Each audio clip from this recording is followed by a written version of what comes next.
I'm Chua Kijun from A2. We'll be presenting about Chapter 10, Carbohydrate Metabolism. First, we start with Chapter 10.1, Glycolytic Pathways.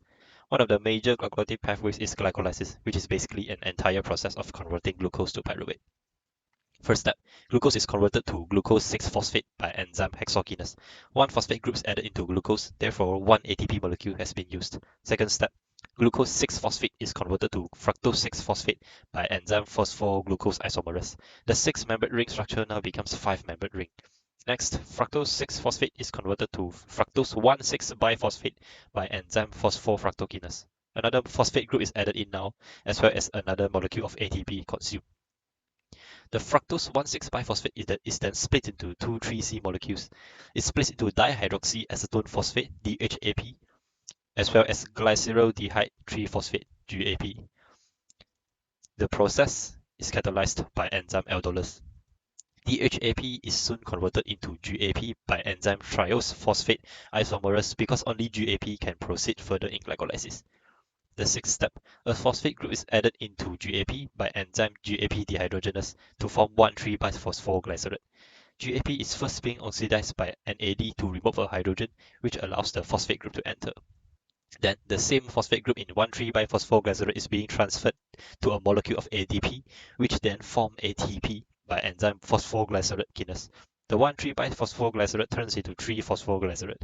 Earlier I've mentioned that DHAP is converted into GAP, so by now we actually have two molecules of ATP formed. Now I'm going to continue with the next step of glycolysis. Firstly, the phosphate group located on the third carbon of 3-phosphoglycerate will be shifted to the second carbon with the help of phosphoglycerate mutase. So now it's called 2-phosphoglycerate. Next, a molecule of water is removed from 2-phosphoglycerate with the help of enolase, and now phosphoenolpyruvate, which also known as PEP, is formed. Lastly, a phosphate group from the PEP will be transferred to ADP to form a pyruvate and also a ATP molecule with the help of pyruvate kinase. And now glycolysis ends. Now I'm going to continue with the link reaction. After the glycolysis ends, the pyruvate form will enter the mitochondrial matrix with the help of specific transport protein and undergoes oxidative decarboxylation. Firstly, the carboxyl group on the pyruvate molecule will be removed as carbon dioxide. Next, the two remaining carbon fragments will be oxidized with the electrons transferred to NAD+ to form NADH. The oxidized two carbon fragments is now called acetate, and it will combine with coenzyme A to form acetyl coenzyme A. And now the link reaction ends. Thank you. Hi guys, my name is Arvin and I'm going to be talking about glycolytic pathways today, and it's about Krebs cycle. First of all, the definition. The Krebs cycle, also known as the citric acid cycle or the tricarboxylic acyl TCA cycle, is a series of chemical reactions that take place in the mitochondria of eukaryotic cells with the purpose of generating energy in the form of ATP. Overview. The cycle begins with the entry of acetyl-CoA, a molecule that is derived from the breakdown of carbohydrates, fats, and proteins. Acetyl-CoA combines with oxaloacetate to form citrate, a 6-carbon molecule. The citrate is then isomerized into isocitrate by the enzyme isonitase. This is followed by the enzyme isocitrate dehydrogenase, converting isocitrate into alpha-ketoglutarate. In the process, carbon dioxide CO2 is released and a reduced electron carrier NADH is produced. Alpha-ketoglutarate is then converted to succinyl-CoA by the enzyme alpha-ketoglutarate dehydrogenase. CO2 is released in this step and another molecule of NADH is produced. Succinyl-CoA reacts with guanosine triphosphate GDP to form guanosine diphosphate GTP, which can be converted to ATP. This reaction is catalyzed by the enzyme succinyl-CoA synthase. The remainder of the cycle involves the regeneration of oxaloacetate, which is used up in the first step of the cycle. Succinate is converted into fumarate by succinate dehydrogenase, producing another molecule of FADH2. Fumarate is then hydrated into malate by fumarase. Finally, malate is oxidized into oxaloacetate by malate dehydrogenase. producing another molecule of NADH.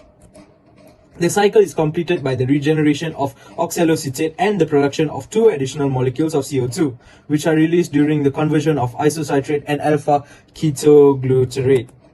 Summary. Overall, the Krebs cycle generates energy in the form of ATP, as well as producing key carbon compounds for the synthesis of important molecules within the cell. That's all from me. Thanks. Hello everybody, I'm Lo. I'm going to present the chapter 10.2, Regulation to Carbohydrate Catabolism. The first is oxidation phosphorylation. They also known as the electron transport chains. The short form is called ETC.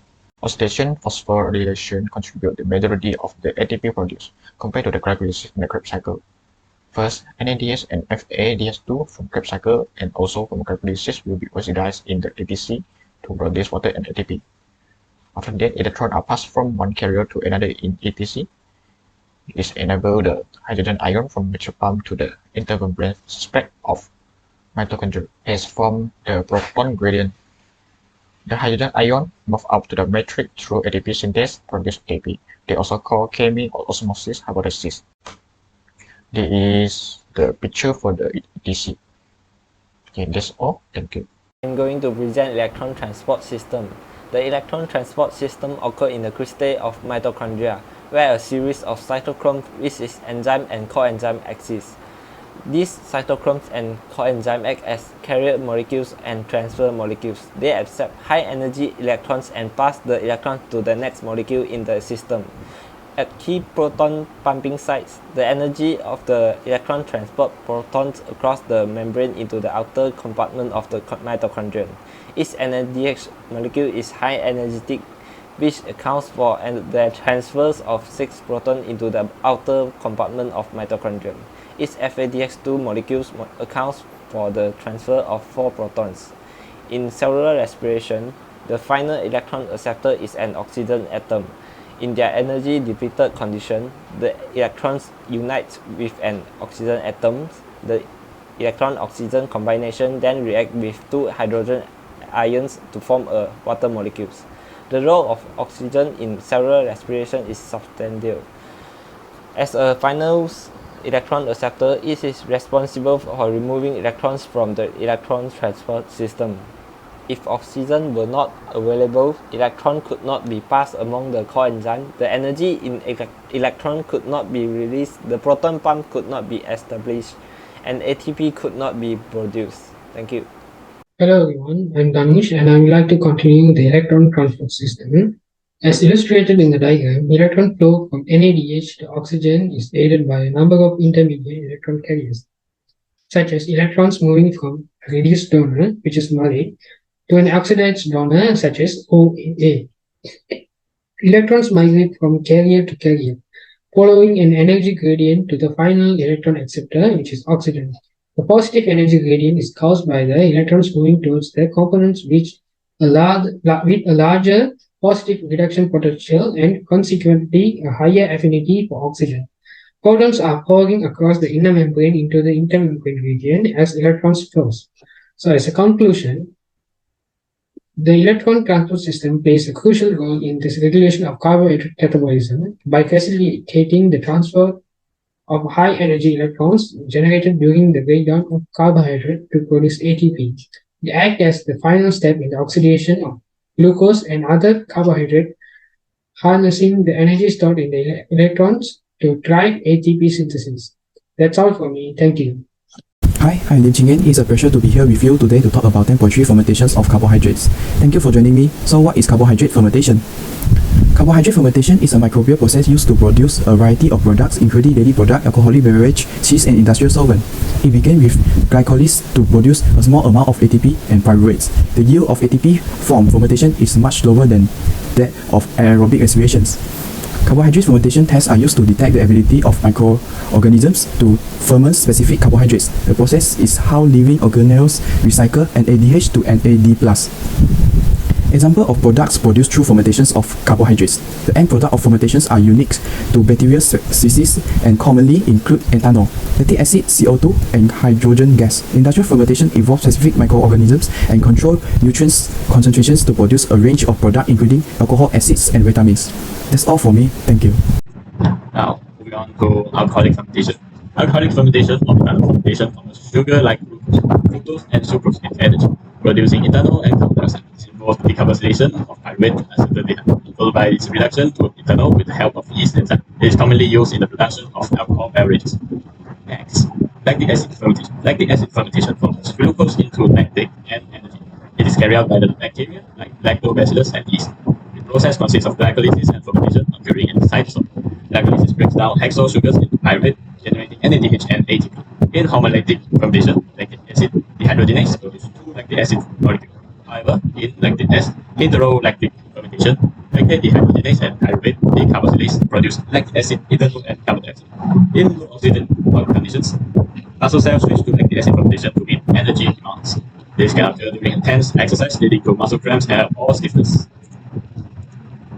Hello, my name is Norman, and today I'll be talking about the uses of lactic acid and alcoholic fermentation. So starting off is bakery products, for example, bread and cake. Okay, flour, sugar, water, and a little salt are mixed with the yeast to form dough. The yeast ferments the sugar, producing ethanol and carbon dioxide. The carbon dioxide causes the dough to rise, giving the bread and the cake a soft texture. Baking kills the yeast, and it also evaporates the ethanol. So moving on is beer and wine. To make beer and wine, yeast is used to ferment cereals such as barley. Hops are included to give flavor. The products of fermentation are distilled to produce beer. In winemaking, grapes are fermented instead of cereal. Moving on, ethanol is used in industries as a solvent and manufacture other organic compounds such as ethanoic acid and ester.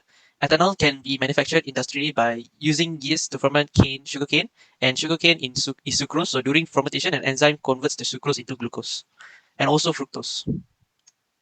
So the last two, dairy products. So lactobacillus is a type of bacteria converts the lactose in the milk sugar into lactic acid, which gives a sour taste and causes the pH to fall so that the milk proteins coagulate to produce the yogurt.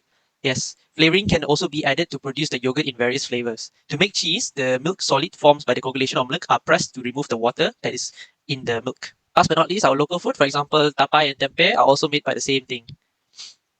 So in summary for the subtopic 6.3, carbohydrate fermentation is a microbial process used to produce various products like dairy products and also alcoholic beverages, cheeses, and industrial solvents. It is a primary carried out by an anaerobic organism to produce energy. The process starts with glycolysis, which yields a small amount of ATP and also pyruvate. However, the ATP yield from fermentation is much lower than that of aerobic respiration.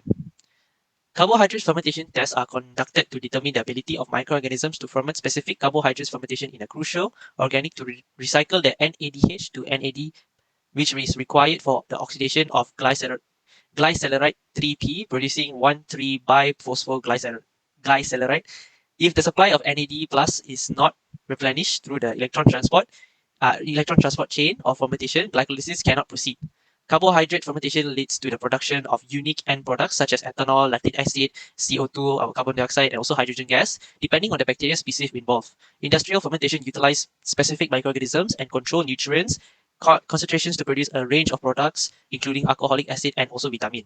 So last but not least, alcoholic fermentation, also known as ethanol fermentation, is a biological process that converts sugar like glucose, fructose, and also sucrose into cellular energy, resulting in the production of ethanol and carbon dioxide. Yeast enzymes play a crucial role in this process, which involve decarboxylation of the pyruvate to acetaldehyde, followed by the reduction of acetaldehyde to the ethanol. Regenerating the NAD plus required for glycolysis, alcohol fermentation is widely used in the production of alcoholic beverage like beer and also wine. That is all from me. Thank you very much. See you next time.